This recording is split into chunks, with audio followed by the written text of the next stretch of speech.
Hello everyone, welcome to my YouTube channel that is Study Miles with SS. Hope so you all are good and doing well and preparing well for your exams as well. So let's start today's lecture with questions of research aptitude. आज हम लोग research aptitude के कुछ questions करेंगे and these questions are divided in 4 parts. 4 units में ये questions divide किए गए हैं and each unit contains 15 questions. हर यूनिट में आपको 15 क्वेश्चंस मिलेंगे. सो आज हम लोग यूनिट 1 एंड यूनिट 2 कवर करेंगे, that is total 30 questions. Okay, questions medium level के होंगे, मॉडरेट लेवल के, ना ज़्यादा बेसिक होगा ना ज़्यादा हाई लेवल का होगा. चलिए तो स्टार्ट करते हैं.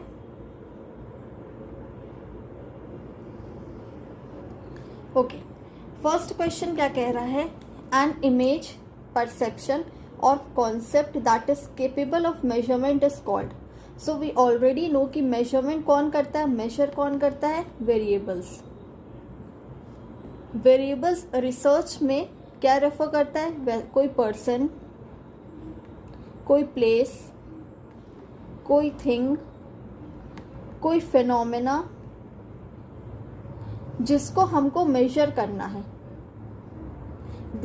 Those items which we want to measure in one or other way, these are termed as variables. जो वेरिएट करते हैं, जिनको हमको मेजर करना रहता है, 2 वेरिएबल्स लेके चलते हैं ना, मेजर करना रहता है, उनको क्या कहते हैं? हम वेरिएबल्स कहते हैं.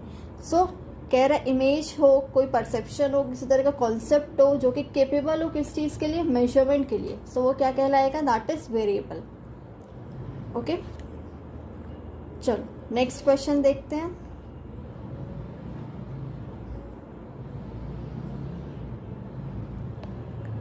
Question second, in order to pursue the research which of the following is priorly required. अगर हमको रिसर्च परस्यू करना है, रिसर्च स्टार्ट करना है, तो इसमें से सबसे ज़्यादा इंपॉर्टेंट क्या होगा? Developing a research design, formulating a research question, deciding about the data analysis procedure और फॉर्मुलेटिंग अ रिसर्च हाइपोथेसिस. तो first of all what we have to do is, हमें क्या करना रहता है? एक टॉपिक डिसाइड करना रहता है, एक क्वेश्चन निकालना रहता है कि हम रिसर्च कर रहे हैं तो उसके पीछे का क्या मेरा रीज़न है, क्या पर्पस है. तो वो रिसर्च क्वेश्चन हमको जनरेट करना पड़ता है. So that is why option B क्या होगा आपका? Formulating a research question will be the correct answer of this particular question. Okay, चलो नेक्स्ट देखते हैं. What are the conditions in which type 1 error occurs. ये टाइप 1 एरर, टाइप 2 एरर मैंने already करा रखा है अपने प्रीवियस वीडियोस में. आप अगर देखना चाहते हैं तो रिसर्च के प्लेलिस्ट में जाके आप चेकआउट कर सकते हैं. सो देखते हैं टाइप 1 एरर कब आता है? जब मेरा नल हाइपोथेसिस सही है. टाइप 1 एरर कब आता है? जब मेरा नल हाइपोथेसिस सही है बट हमने उसको किसी भी रीज़न से उसको हमने एक्सेप्ट नहीं किया, उसको हमने रिजेक्ट कर दिया है. ठीक है, माइट बी एनी रीज़न, कोई भी रीज़न हो, उसकी वजह से हमने उसको रिजेक्ट कर दिया इंटेंशनली और अनइंटेंशनली. सो उस टाइम पे मेरा कौन सा एरर अकर होता है? Type 1 error. Once again I am repeating कि नल हाइपोथेसिस अगर मेरा सही है लेकिन उसको हमने रिजेक्ट कर दिया है, then in that case type 1 error occurs. Okay, similarly type 2 error कब आएगा? जब मेरा नल हाइपोथेसिस गलत है. याद रखो, नल हाइपोथेसिस मेरा गलत है बट हमने उसको एक्सेप्ट कर लिया है, तो फिर मेरा वो टाइप 2 एरर आता है. बट टाइप 1 एरर कब आता है? जब मेरा नल हाइपोथेसिस सही है और हमने उसको रिजेक्ट कर दिया है. सो इसका क्या आंसर होगा? Even it is false, this one. The null hypothesis get rejected even if it is true. सही होने के बाद भी हमने उसको रिजेक्ट कर दिया है तो फिर वो मेरा टाइप 1 एरर होगा. और अगर सेम क्वेश्चन में अगर दिया रहता टाइप 2 एरर तो फिर इसका ऑप्शन ए होता. ओके, बट टाइप 1 एरर पूछ रहा है, so that is why option B होगा correct answer. Next, how to जज the depth of any research. किसी भी रिसर्च के डेप्थ को कैसे जज करेंगे? रिसर्च टाइटल से, रिसर्च ड्यूरेशन से, objectives by total expenditure on research. So क्या मेरा रिसर्च का उद्देश्य है, हम किस उद्देश्य से रिसर्च करना चाह रहे हैं, उसके ऑब्जेक्टिव्स ही बताएंगे मेरे डेप्थ ऑफ रिसर्च को. सो ऑप्शन होगा इसका सी. नेक्स्ट है, विच of the following is not the method of research. इनमें से कौन सा रिसर्च का मेथड नहीं है? सर्वे मेथड है रिसर्च का, ठीक है, हिस्टोरिकल मेथड है, फिलोसफिकल भी मेथड है, बट ऑब्जर्वेशन क्या है, ये एक तरह का टेक्निक है, ठीक है, ये टूल है डेटा कलेक्ट करने का, ये टूल है, टेक्निक है ऑब्जर्वेशन। ऑब्जर्व करके, लोगों को ऑब्जर्व करके हम निकालते, पता करते ऑब्जर्वेशन के थ्रू। So this is technique, this is not a method. So इसमें नॉट पूछा है, henceforth option C will be the correct answer. Now question 6, research is searching again and again, finding solution to any problem, working in a scientific way to research for truth of any problem, और option D that is none of the above.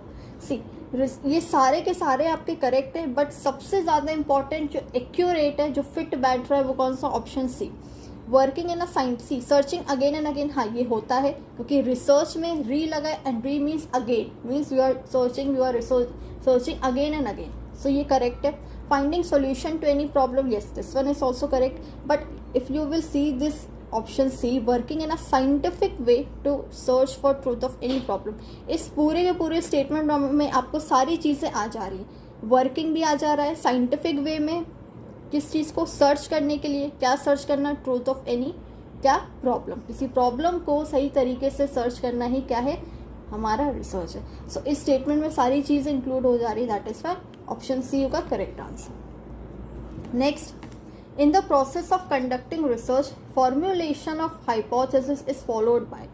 इसमें क्या कहे पूछ रहा है कि research का process पूछ रहा है सिंपली, कि फॉर्मुलेशन ऑफ हाइपोथेसिस के बाद कौन सा स्टेप आता है मेरा रिसर्च का।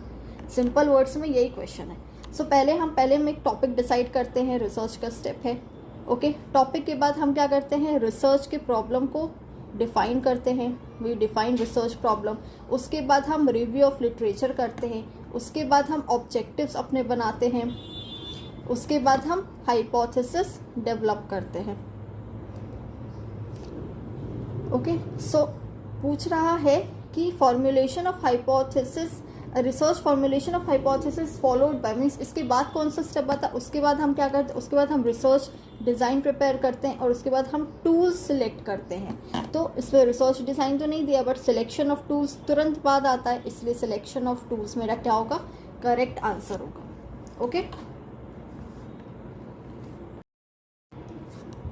चलो let's move to the question number 8। The main objective of dash studies to acquire knowledge. Question says कि मेन ऑब्जेक्टिव, इनमें से मेन ऑब्जेक्टिव किसका है, studies to acquire knowledge. Acquire means to gain knowledge, gain knowledge या knowledge को प्राप्त करना। सो ऐसा इनमें से, इन चारों में से किसका ऑब्जेक्टिव है कि नॉलेज को गेन करें। एक्सप्लोरेटरी में हम क्या करते हैं, नॉलेज को एक्सप्लोर करते हैं, नई नई डिस्कवरीज करते हैं। डिस्क्रिप्टिव में क्या करते हैं, हम उसको डिस्क्राइब करते हैं, एज इट इज़ जो है उसको हम डिस्क्राइब करते हैं। डायग्नोस्टिक में क्या करते हैं, हम डायग्नोस करते हैं चीज़ों को, उसके कॉजेस निकालते हैं, उसके रिजल्ट्स निकालते हैं, उसके रेमेडीज निकालते हैं। और डिस्क्रिप्टिव एंड डायग्नोस्टिक एक साथ तो नहीं होगी, दोनों डिफरेंट है।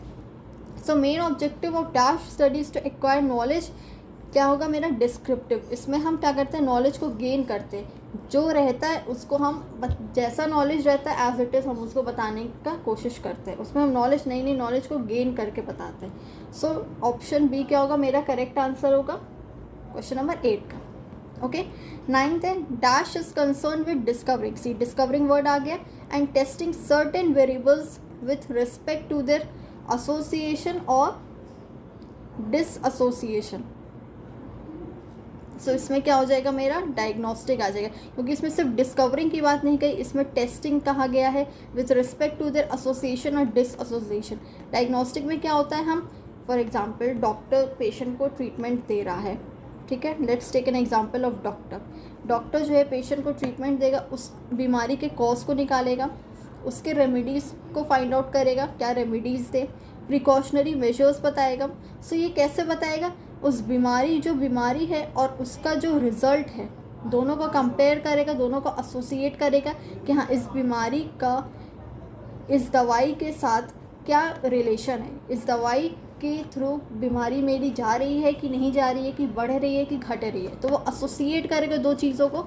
सो इसीलिए इस concern with discovering and testing certain variables with respect to their association और डिसएसोसिएशन, कितना रिलेट कर रहा है, कितना अनरिलेट कर रहा है, तो उस चीज़ को इसमें हम करते हैं डायग्नोस में करते हैं, that is diagnostic research, okay. So option C होगा उसका correct answer. Let's move to the next question. Question number 10. One of the terms given below is defined as a bundle of meanings or characteristics associated with certain events, objects, conditions, situations and like that is concept. Concept यहाँ पे जो होता है उसमें define करते हैं bundle of meanings के, bundle को कैरेक्टरिस्टिक फीचर्स को बताते हैं, एसोसिएट करता हो किसी ऑब्जेक्ट के साथ, कंडीशन के साथ, सिचुएशंस के साथ, सर्कमस्टांसेस के साथ, तो वो क्या होता है मेरा कॉन्सेप्ट. 11 है concepts are dash of research. Concepts क्या है मेरा टूल्स है रिसर्च का, याद रखना. Concept is of two types. दो तरह के कॉन्सेप्ट होते हैं. एक होता है मेरा एब्स्ट्रैक्ट जिसमें हम आइडियाज़ जनरेट करते हैं एक, ओके, और एक होता है मेरा कॉन्क्रीट. आइडियाज़ इसमें इमेजिनेशन ये सारे जनरेट करते हैं. और कॉन्क्रीट क्या होता है मेरा, कोई एक आपको एक फॉर्म दे दिया जाता है, एक कॉन्क्रीट वे में आपको चीज़ें समझाई जाती हैं कि हाँ एक ठोस चीज़ में आपको ठोस वे में एग्जैक्ट जो आपको आंसर दिया जाता है एग्जैक्ट मैनर में, वो होता है मेरा कॉन्क्रीट फॉर्म. सो कॉन्सेप्ट दो तरह के होते हैं. एक एब्स्ट्रैक्ट जिसमें एक सिंपल एक आइडिया जनरेट कर दिया जाएगा, आइडिया दे दिया जाएगा, और कॉन्क्रीट होता है जो आपको एक एकदम एनालिसिस करके बताएगा आपको, ठीक है, एग्जैक्ट वे में वो चीज़ बताएगा. सो that is concrete. Okay. Question 13. A statement of quantitative research should extend the statement of purpose by specifying exactly the question. First of all, let's understand what is quantitative research. Quantitative research होता है जिसको हम major कर सकते हैं, ठीक है, जो मेजरमेंट होता है नंबर्स के फॉर्म में. Extend the statement of purpose by specifying exactly the question the researcher will address. Help the research in selecting appropriate participants, research methods, measures, materials, variables of interest को specify करने, all of the above. तो ये इसका answer होगा आपका D, all of the above.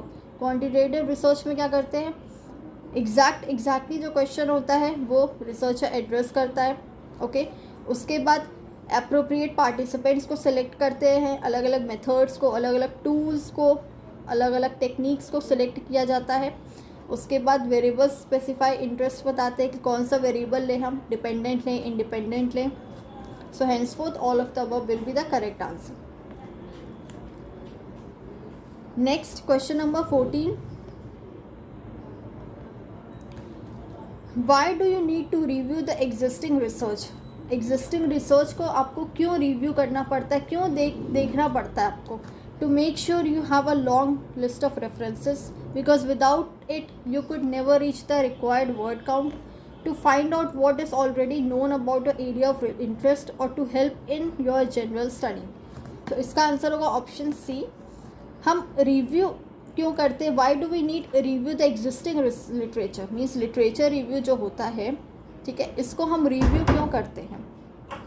To make sure you have a long list of references, because without it you could never reach the required word count. हम इसलिए करते हैं कि पहले कितना रिसर्च हो चुका है, कितना हमको उस चीज़ के बारे में मेरे को नॉलेज है, और कितना हमको एग्जैक्ट नॉलेज फाइंड आउट करना है. रिसर्च इसीलिए किया जाता है ना, रिसर्च में ही री लगाए कि someone has already done that research and again you are doing the research to find out new ways, new technologies, new events, इसीलिए आप करते हो. So to find out what is already known about your area of interest. आपका जो interest, आपको जो area of interest है, आपको कितना पता है और आपको कितना फाइंड आउट करना है, इसीलिए हम क्या करते हैं, लिटरेचर रिव्यू करते हैं. और लिटरेचर रिव्यू मेरा क्या है, मेरा सेकेंड स्टेप है किसका, रिसर्च का. ओके. नेक्स्ट है what do you mean by unit of analysis. Main parameter, variables, sample, constructs. ये क्या होता है, मेन पैरामीटर्स होता है. अब उस सैम्पलिंग में देखोगे आप, उसमें पैरामीटर्स होता है, पॉपुलेशन की जो स्टडी करता है उसको हम पैरामीटर्स कहते हैं. तो यूनिट ऑफ एनालिसिस क्या होता है, मेन पैरामीटर होता है. Okay. So this was all your total 15 questions. ये यूनिट 1 के कवर हो गए. नेक्स्ट हम लोग चलते हैं यूनिट 2 में. ये आपका आंसर की, आप चाहें तो आंसर मैच कर सकते हैं. पहले आप अटेम्प्ट करिए सारे क्वेश्चंस, उसके बाद आप आंसर मैच कर सकते हैं. इसकी PDF मैं डाल दूंगी टेलीग्राम चैनल पे. ओके. चलो नेक्स्ट करते हैं। Question 1, a formal document that presents the research objectives, design of achieving these objectives and the expected outcomes deliverables of the study is called। एक फॉर्मल डॉक्यूमेंट बनाया जाता है, ठीक है, दैट जो प्रेजेंट करता है मेरे रिसर्च ऑब्जेक्टिव्स को, डिज़ाइन ऑफ अचीविंग, उन ऑब्जेक्टिव्स को हम कैसे अचीव करें उसके लिए हम रिसर्च डिज़ाइन बनाते हैं, और क्या मेरा आउटकम आया, क्या मेरा एंड स्टेज क्या आया, लास्ट स्टेज क्या आया, कंक्लूजन क्या आया, उसके स्टडी को हम क्या कहते हैं, रिसर्च प्रपोजल।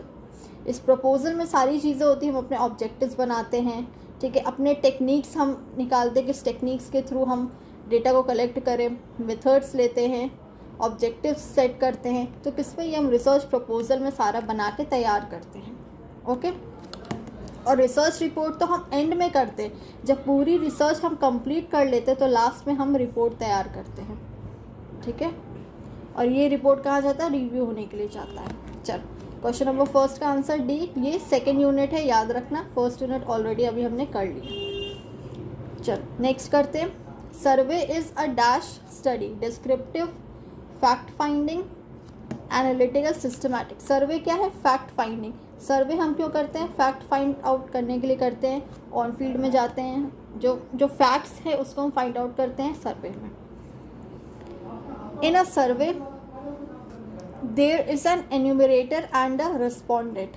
एक एन्यूमरेटर होता है और एक रिस्पोंडेंट होता है। एन्यूमरेटर क्वेश्चनर प्रिपेयर करता है और रिस्पोंडेंट उन क्वेश्चंस को आंसर आउट करता है। The first purpose of a survey is to description, evaluation, retention, provide information.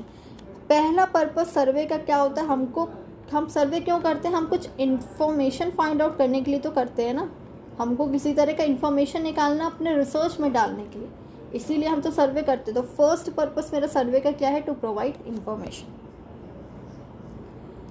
Next, questions in which only 2 alternatives are possible is called. जिसमें सिर्फ 2 ऑल्टरनेटिव्स होते हैं उसको हम डाइकोटोमस क्वेश्चंस कहते हैं। जिसमें सिर्फ एक ऑल्टरनेटिव होगा उसको हम क्या कहेंगे, मोनोटोनस क्वेश्चंस कहेंगे।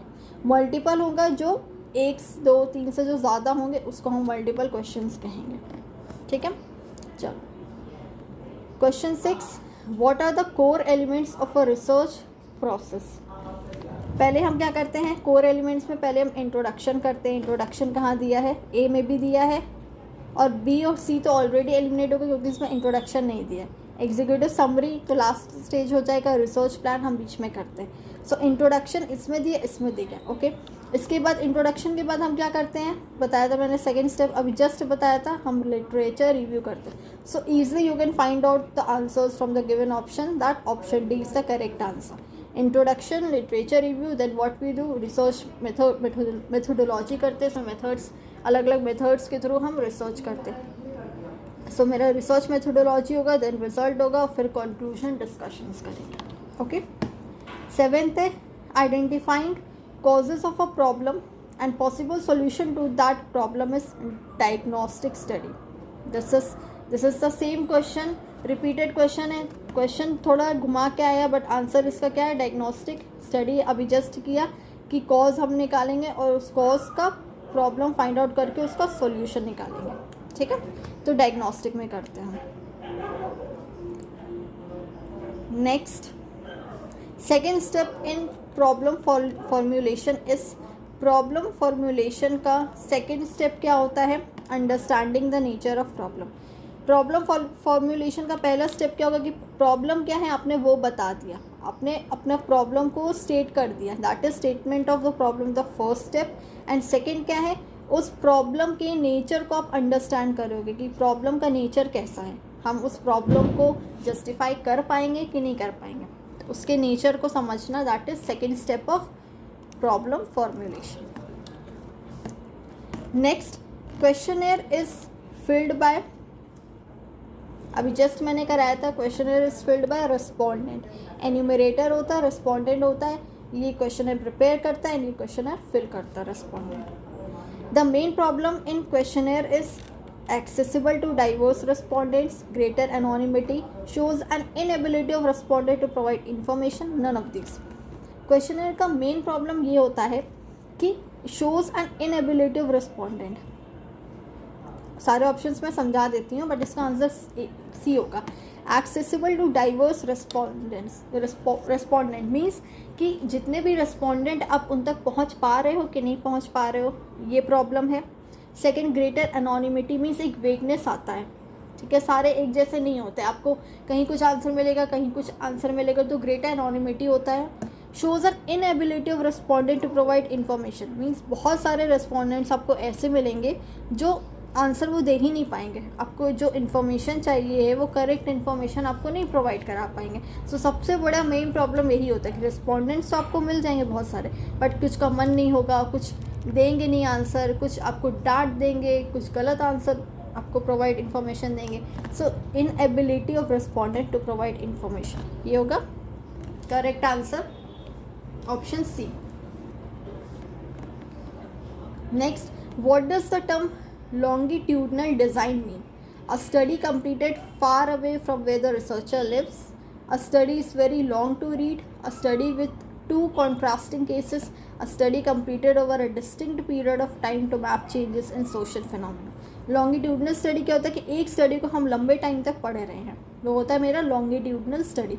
सो study completed over a distinct period of time to map changes, और उसके चेंजेस को हम मैप आउट करें।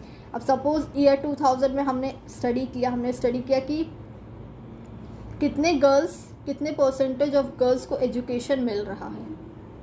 2000 में हमने स्टडी किया, फिर हमने 2005 में स्टडी किया, फिर हमने सेम चीज़ 2010 में स्टडी किया। सो हर 5-5 साल में आप जो है इसके बीच का जो है आप डिफरेंसेस फाइंड आउट कर पा रहे हो कि हाँ कितने परसेंटेज ऑफ गर्ल्स का इंक्रीमेंट हुआ है।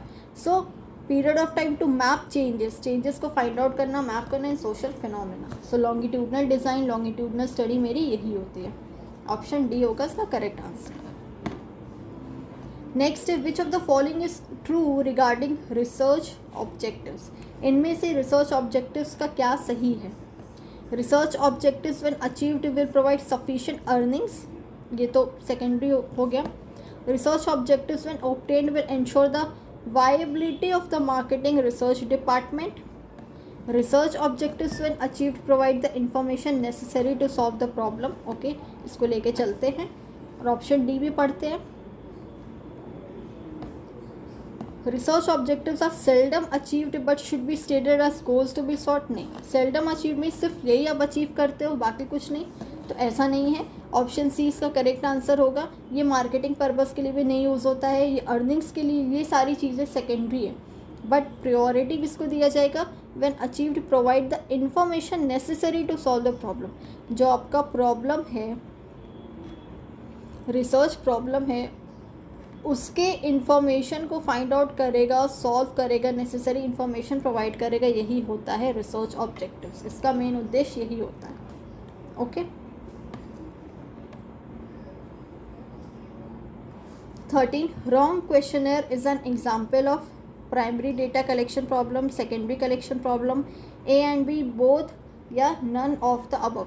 सी क्वेश्चनर क्या होता है? प्राइमरी डेटा होता है, क्योंकि आप खुद जा रहे हो वो कलेक्ट करने के लिए।